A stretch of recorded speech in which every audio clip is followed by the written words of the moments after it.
International Financial Reporting Standards Overview. Role. Currently, the importance of international financial reporting standards has grown substantially worldwide. IFRS not only summarizes the experience of leading economically developed countries, but also actively influences the development of national accounting and reporting systems, both through direct implementation of IFRS in national practice and through the convergence of requirements of international and national standards. Recognizing the degree of interdependence of international markets and capital, the Financial Stability Forum identified the IFRS as one of 12 sets of global standards necessary for the sustainable functioning of the global economy.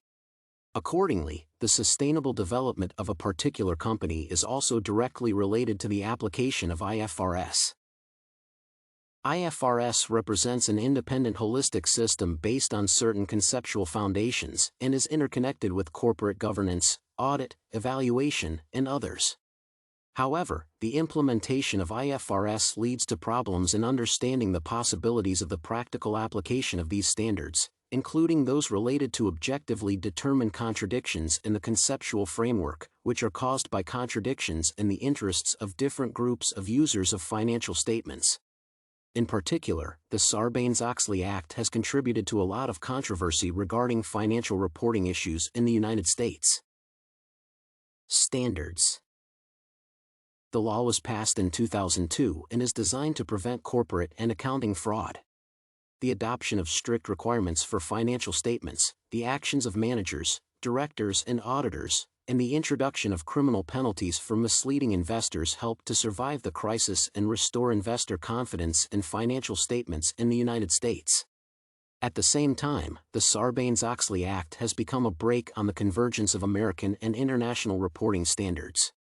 The biggest challenge was the requirement to create an effective internal control system that would ensure that investors receive correctly prepared financial statements. Moreover, the conclusion on the effectiveness of the internal control system has become a standard part of the audit report.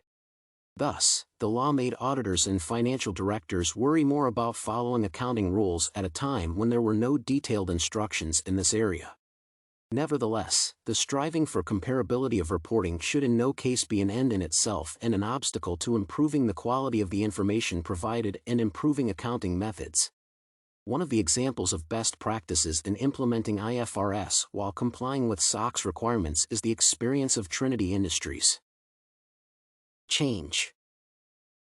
The company implemented changes to accounting procedures and correspondent processes, in fact, as a change project, although not declared as such.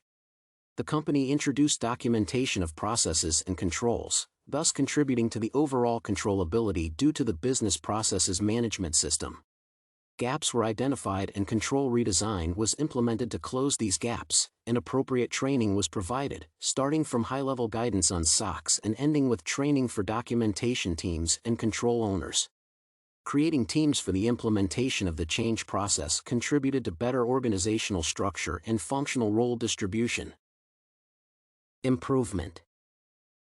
The internal audit phase of the SOX compliance audit required the implementation of self-assessment practices. By the end of the year, 2,440 controls had been tested and 327 testing gaps had been identified. However, evidently, no less important result was obtained regarding further prospects for integrated reporting. Moreover, IT controls were adjusted and reduced, which contributed to the improvement of the company's infrastructure. In general, a compliance journey of Trinity Industries appeared to be successful, laying the way for further improvement.